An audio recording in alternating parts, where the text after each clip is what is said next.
다 같이 일어나셔서 하나님의 말씀 한 목소리로 읽겠습니다. 마태복음 1장 1절에서 17절까지의 말씀입니다.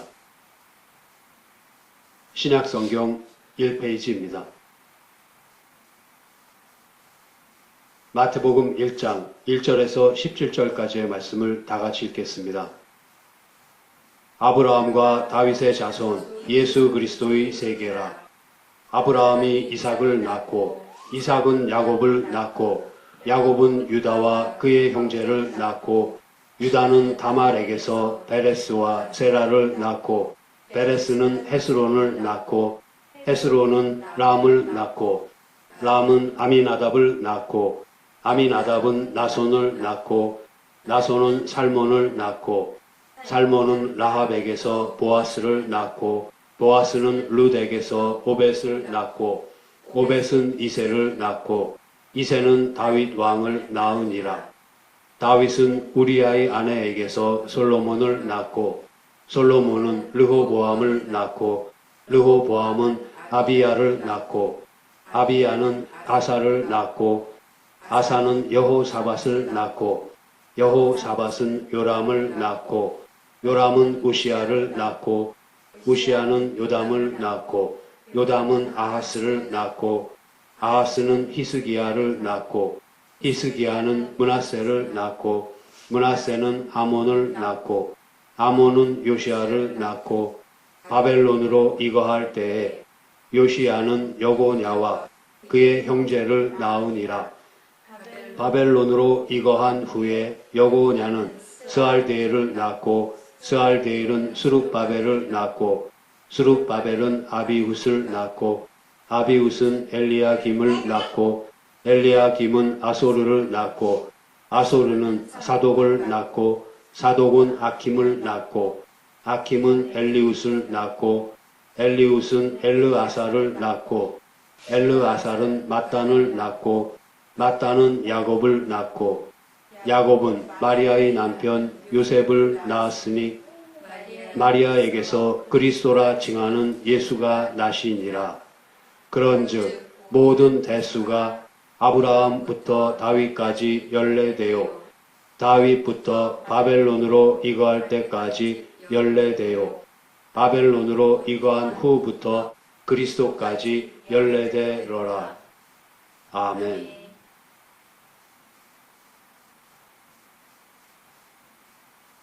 지난 주일에는 구약의 마지막 책으로서 구약과 신약을 단절되게 하지 않고 자연스럽게 연결시킨 말라기서가 우리에게 말하고자 하는 것을 살펴보았습니다. 말라기서를 훑어보면서 말라기 선지의 질책과 경고가 오늘날의 우리 모두에게도 그대로 적용되고 있다는 사실을 확인할 수 있었습니다. 이스라엘 백성은 포로 귀환 후에 학개와 스가랴의 격려로 성전과 성벽을 재건하였고 느헤미야를 통한 신앙의 부흥이 있었지만 하나님의 약속과는 달리 번영이 오지 않자 점차 소망을 잃어갑니다. 하나님께서 이스라엘을 선택하신 근거는 야곱과 에서 둘 중에서 야곱을 택하셔서 그의 전 생애에 걸쳐 하나님의 자녀로 만드신 사랑입니다. 그 사랑으로 하나님께서는 이스라엘을 징계하시면서도 보호하십니다. 그러나 이스라엘은 오늘날의 우리들과도 같이 좋지 않은 현실을 두고 하나님의 사랑을 의심합니다. 이스라엘의 순종과 제사는 하나님께서 차라리 성전문을 닫았으면 좋겠다고 한탄하실 정도로 형식적이고 외식적인 것이었습니다. 우리는 과연 신령과 진정으로 예배를 드리고 있는지, 이웃사랑을 실천하는 바른 예배자인지 자신을 돌아봐야 할 것입니다. 당시의 부패한 제사장들은 사람들로 하여금 율법을 범하게 함으로써 레위 언약을 파기하여 모든 백성 앞에서 멸시와 전대를 당하였습니다. 모두가 왕 같은 제사장들인 오늘날의 성도들은 이것을 거울 삼아 진리와 정직의 삶을 추구하고 그렇게 함으로써 다른 사람들을 죄에서 돌이킬 수 있게 해야 합니다.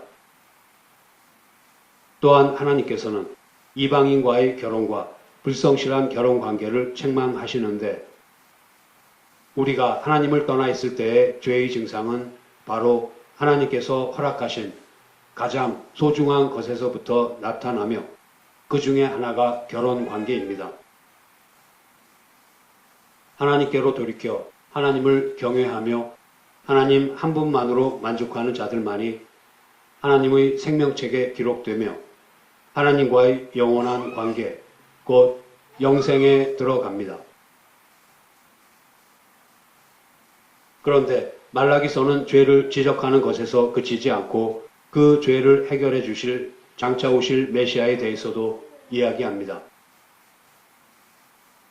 또 11조와 헌물 이야기를 통해 하나님께 대한 이스라엘의 마음을 지적합니다.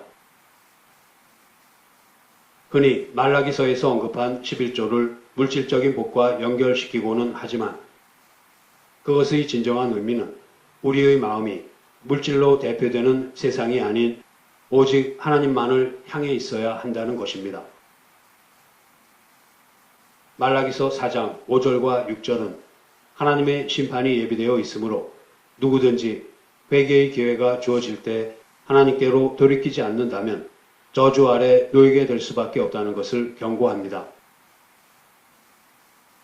그렇지만 긍휼하신 하나님께서는 백성에게 그날을 준비하도록 하기 위해 선지자 엘리야를 보내셔서 조상들의 경건한 길로 돌아오게 하실 것이라고 하시면서 구약의 마지막 책을 닫으셨습니다. 말라기서에 주어진 희망과 약속은 그로부터 400여 년간의 침묵의 시간 속에 그대로 묻혀버리는 듯 했으나 마침내 신약시대는 열렸습니다. 신약성경의 첫 책인 마태복음은 예수님의 세계로 시작합니다. 여기서 세계는 세상이 아니라 족보라는 뜻입니다. 오늘은 아담부터 예수 그리스도께서 탄생하시기까지의 구속 역사가 일목요연하게 담겨있는 마태복음의 족보에서 우리가 찾아야 하는 의미가 무엇인지를 살펴보겠습니다.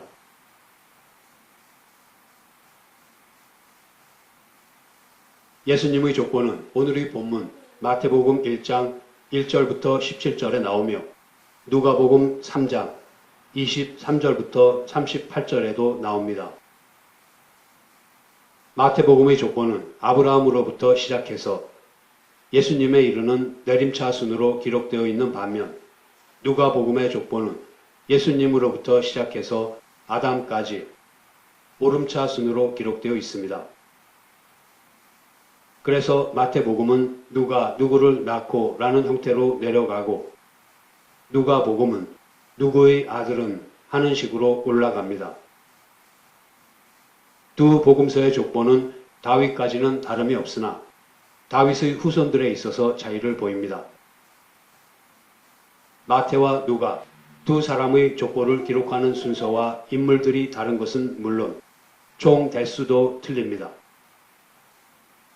마태가 기록한 족보에는 다윗, 그 다음은 솔로몬, 그 다음은 르호보암 등으로 나열되다가 마지막 부분에서는 맏단이 나오고 그 다음은 야곱이 나오고 야곱은 마리아의 남편 요셉을 낳았다고 기록하고 있습니다. 반면 누가는 다윗 다음 후손에 나단이 나오고 맏다다가 나오고 맨나로 이어져 나오다가 끝부분에 맏닷이 나오고 그 다음은 헬리가 나오고 그 다음은 요셉으로 마무리합니다. 이러한 차이를 설명하는 데 있어서 열쇠가 되는 말씀이 역대상에 나옵니다.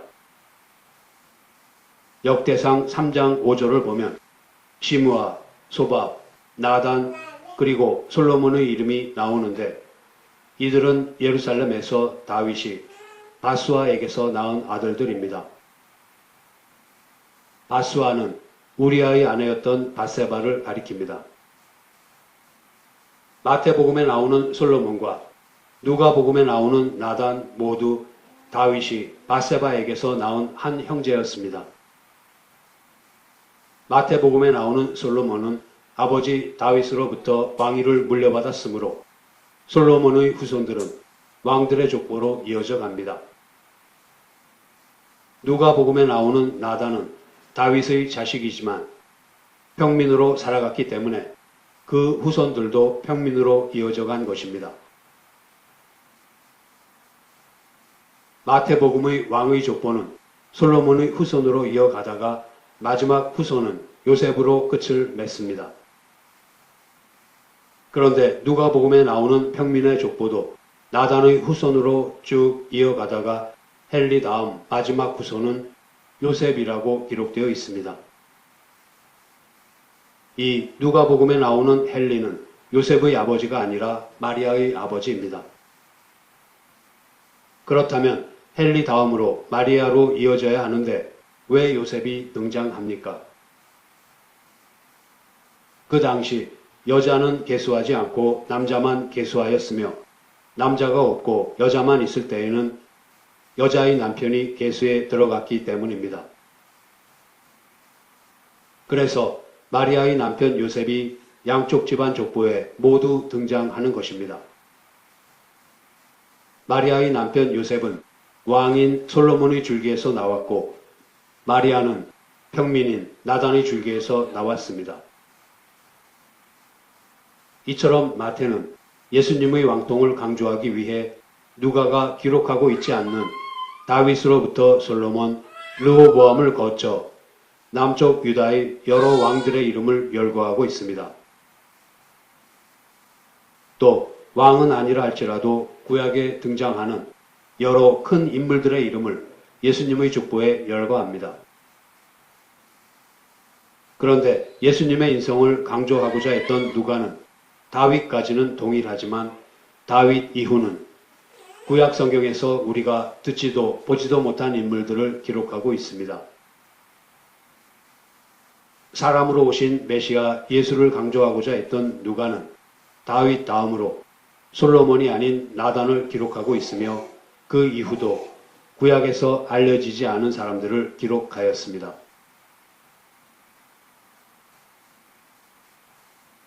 여기서 우리가 주목해야 할 것은 마태복음과 누가복음에 실린 족보 기록이 매우 선택적이라는 것입니다.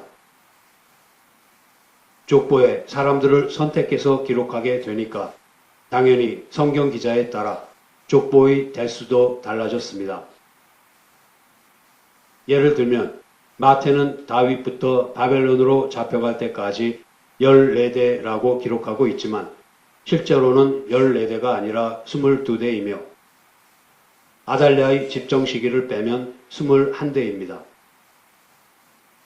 마태복음 1장의 족보를 열왕기 상하에 기록된 유다왕의 계보와 비교해 보면 마태는 7명, 아달랴를 빼면 6명의 왕들을 아예 기록조차 하지 않습니다. 우리는 여기서 성경의 족보에서는 기록자가 중요하지 않다고 생각하는 인물들을 생략하는 것이 매우 일반적이라는 것을 알 수 있습니다.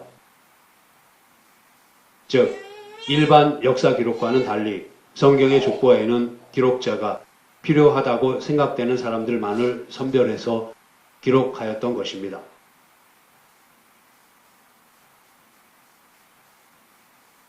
마태복음에 나오는 족보를 좀 더 자세히 살펴보겠습니다. 마태복음은 1차적으로 유대인들을 위해 쓰여진 책입니다.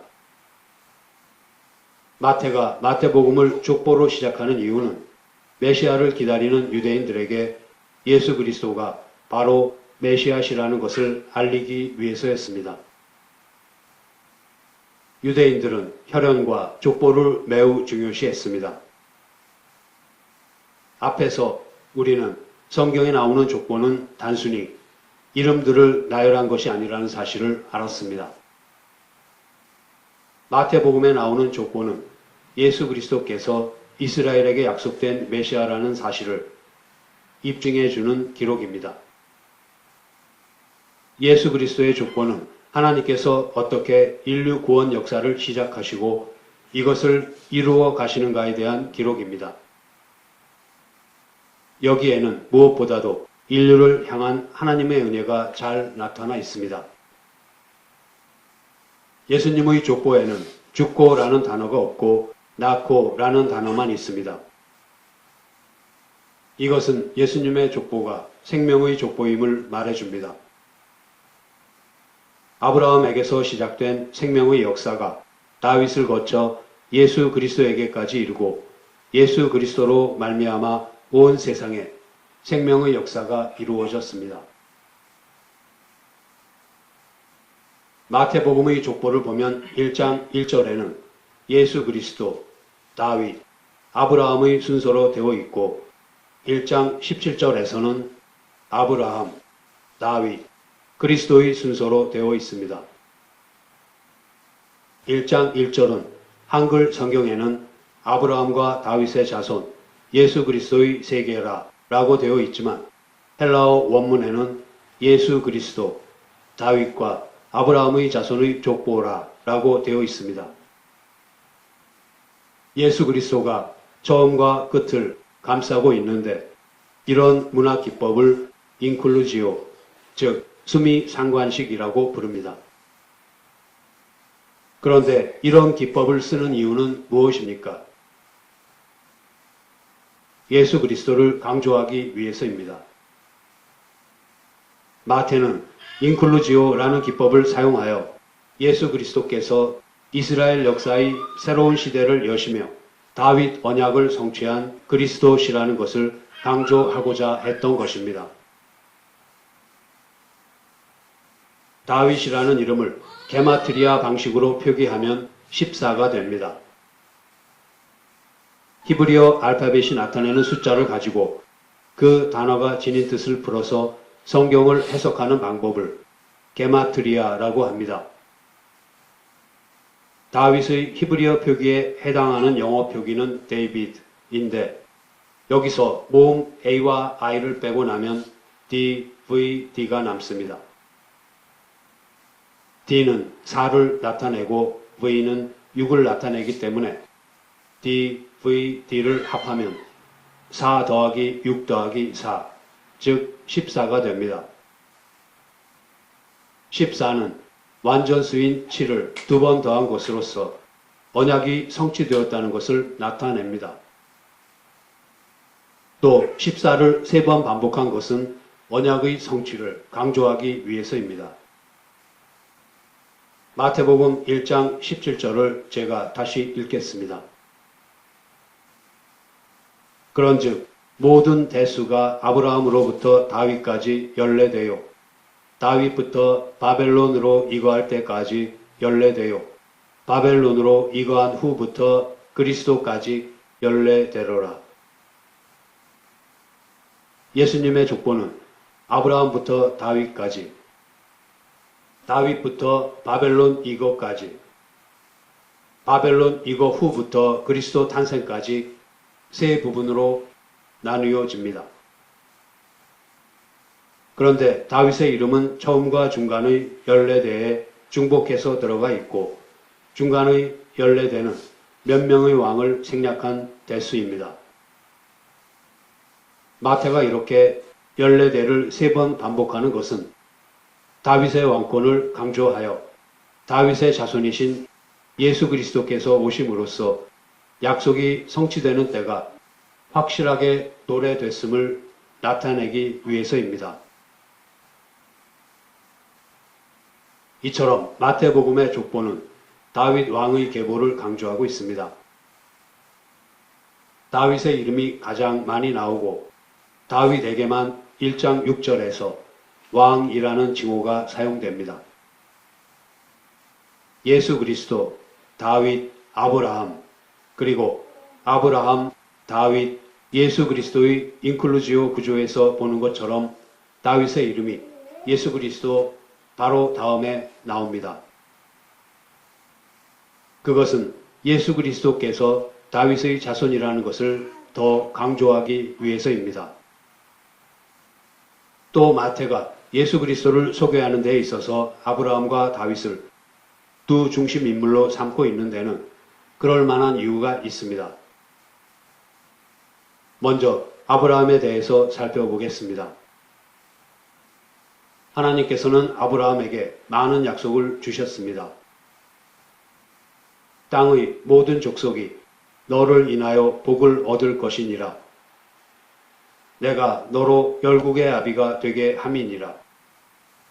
그리고 네 씨로 말미암아 천하 만민이 복을 얻으리니 라는 말씀들은 하나님께서 아브라함에게 주신 약속이 한 개인이나 민족에게 국한된 것이 아니라 장차 올 수많은 후손들을 위한 것임을 말해줍니다.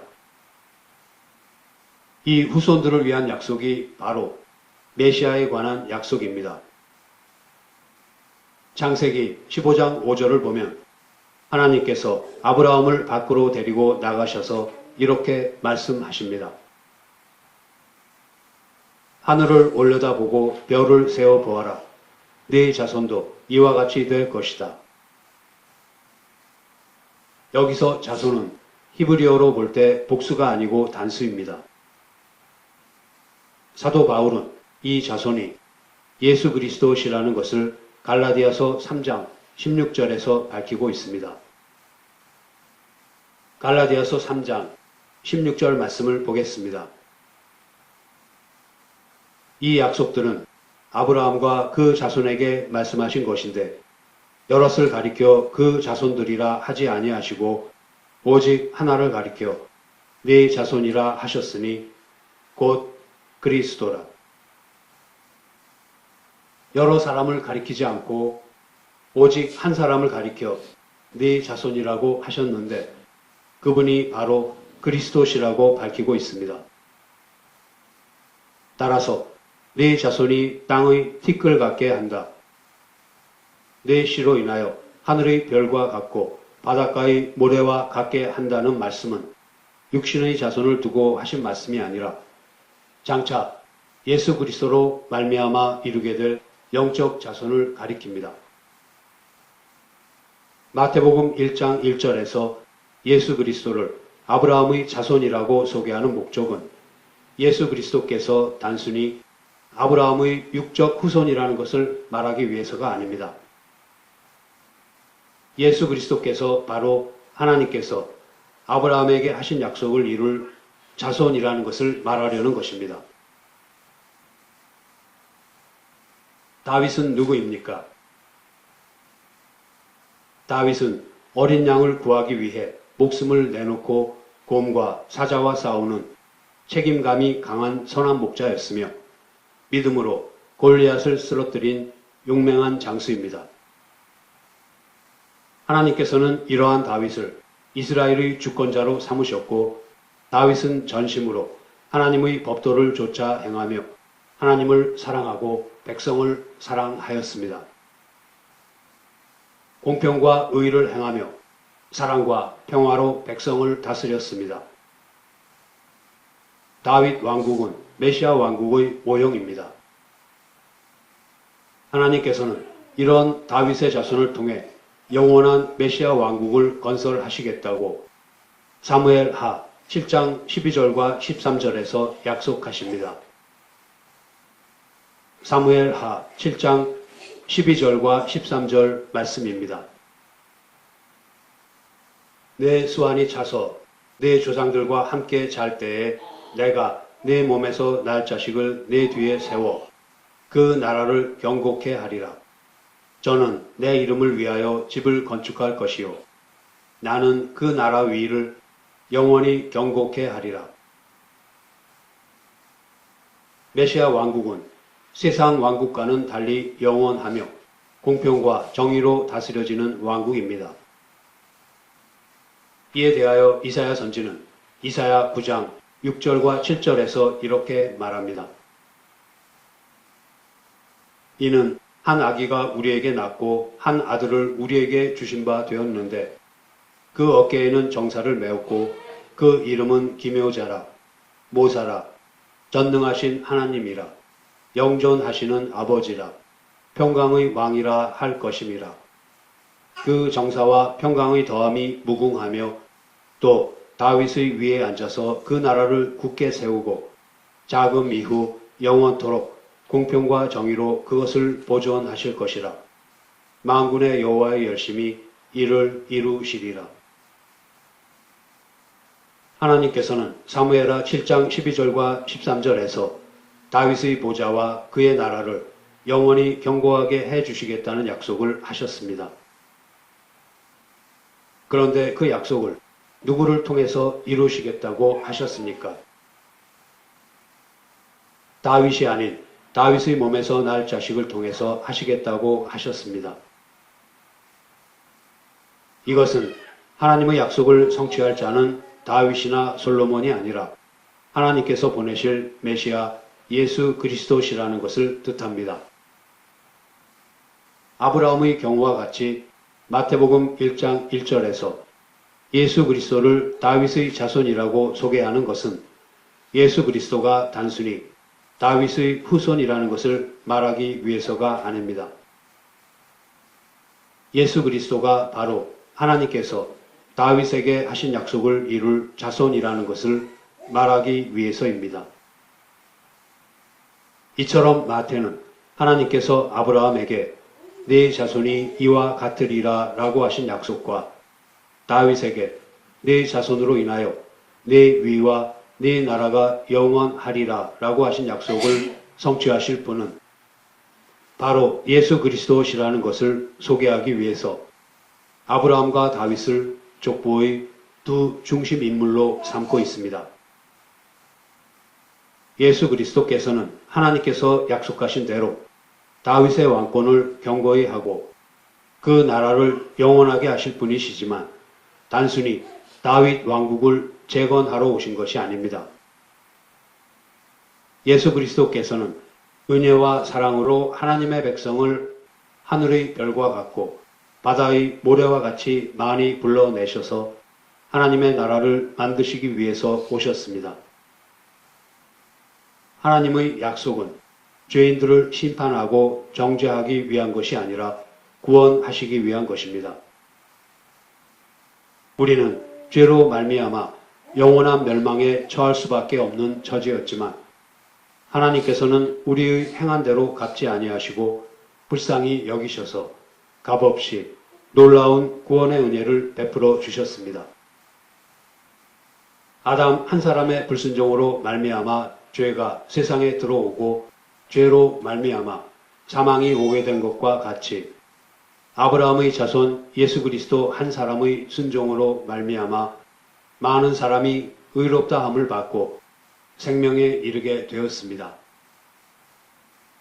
하나님께서 아브라함에게 하신 약속은 그 약속을 믿기만 하면 하나님께서 모든 책임을 지시고 반드시 성취하시겠다는 일방적 약속입니다. 창세기 15장을 보면 하나님께서 아브라함과 언약을 맺으시는 장면이 나옵니다. 고대 시대의 언약 관습은 제물로 사용되는 짐승들을 둘로 쪼개놓고 언약을 맺는 당사자들이 그 사이로 지나가는 것이었습니다. 이것은 언약을 어기는 자는 이 제물처럼 반드시 쪼개진다는, 즉 죽게 된다는 것을 의미합니다. 그런데 아브라함이 쪼개놓은 제물 사이로 하나님께서 혼자 지나가십니다. 횃불이 쪼갠 고기 사이로 지나갔다고 되어 있는데 횃불은 하나님의 임재를 나타내는 것입니다. 하나님께서는 일방적으로 약속을 하신 후에 스스로 그 약속에 얽매이셔서 인류 구원의 역사를 이루어 가십니다. 하나님께서는 인간의 연약함과 무능함을 잘 아심으로 그렇게 주권적으로 일하시는 것입니다.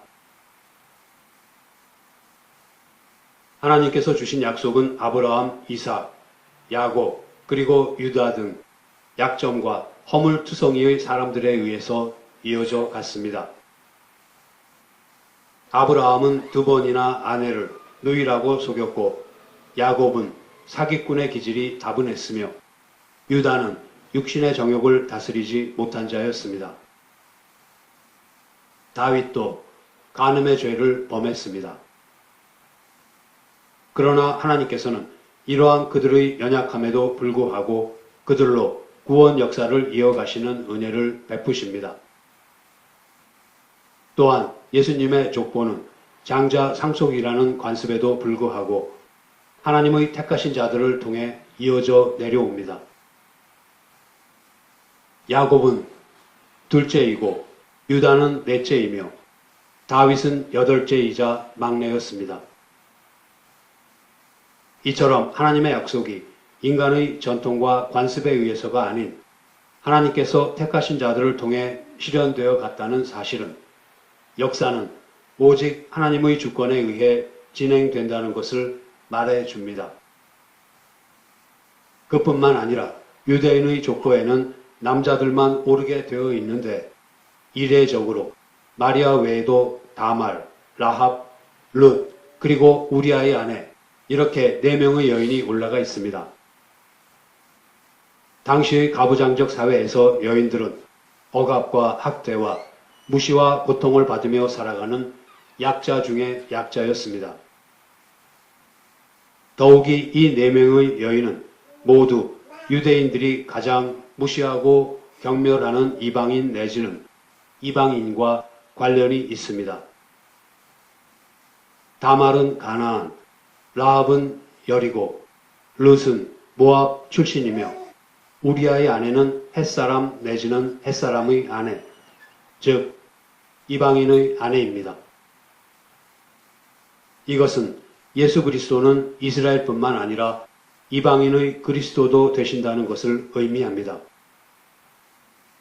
또한 다말은 시아버지와 근친 상간을 하였고 라합은 창녀였으며 우리아의 아내는 간음을 하였습니다.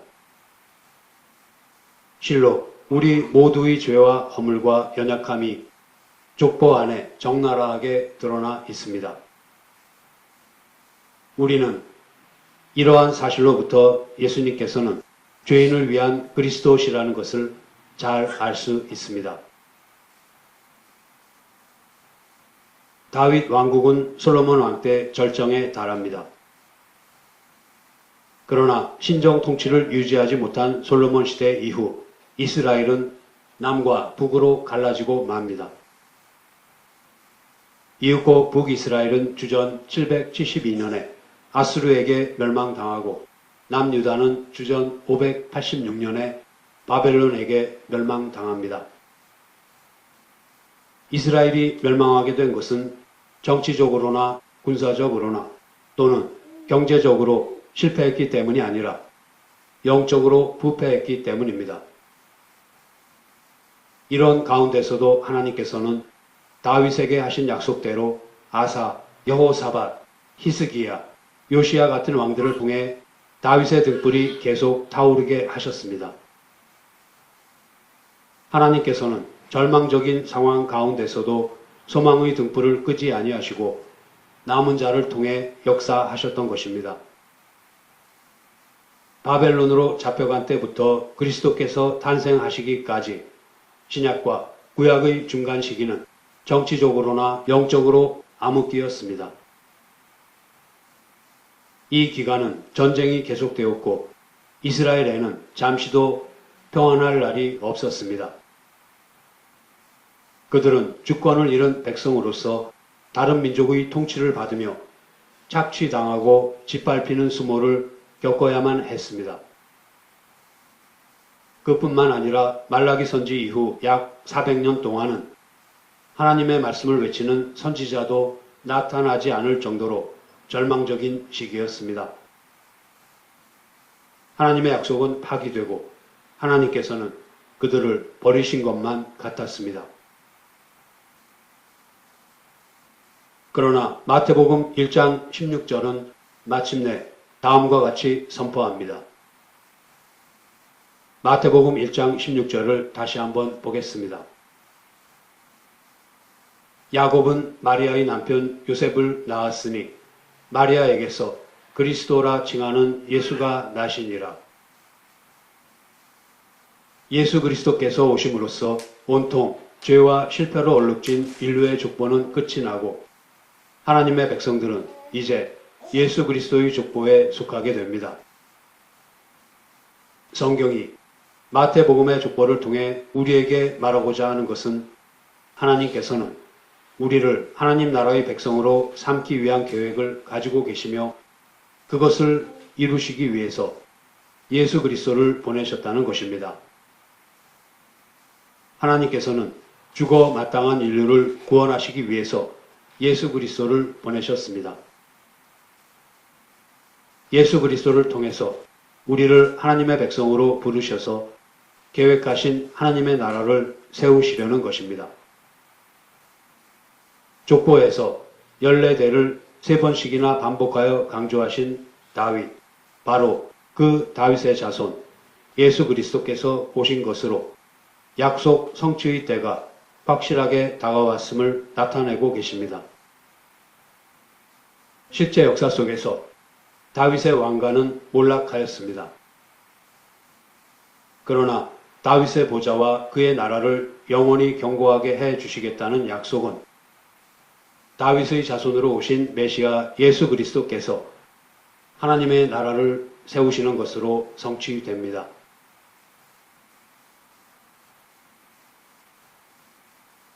이제 말씀을 마치겠습니다.